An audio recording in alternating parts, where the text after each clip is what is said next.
We just got back from my son's school because the school suspended my son for 3 days because he put laxatives into a cupcake that a bully stole from him. This bully would constantly shove my kid around and steal his lunch because, quote, he is too fat to enjoy such meals as we send him to school with. So my son decided to outsmart his bully and put laxatives into a cupcake that he knew the bully would steal from him. The bully once again stole my kid's lunch, including the cupcake, and the laxatives took an almost immediate effect. The bully defecated in his pants and then for an hour more defecated in the bathroom.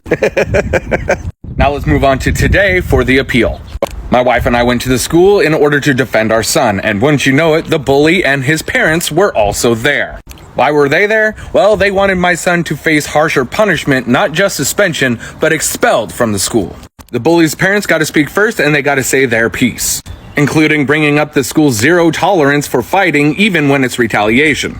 And that my son should be facing harsher punishment because, quote, my son poisoned their son.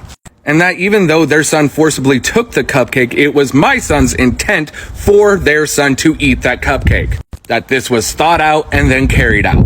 And then, just like the scene from White Chicks, I stood up and I said, my turn, Mama. I started it off with, let's talk about intent. It was not my son's intent to be bullied. It was not my son's intent to have his lunch stolen almost every single day. It was my son's intent, however, to go to school like a normal kid and be left alone.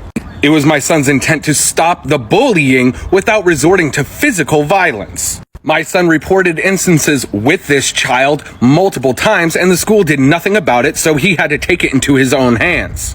And he did so quite beautifully.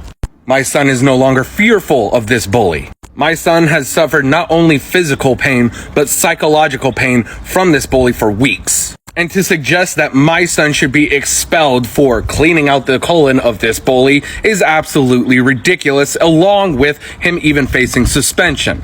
All across this country, children are doing much worse things due to bullying, whether it be taking their own life or other kids' lives. And once again, this cupcake was not offered to this kid.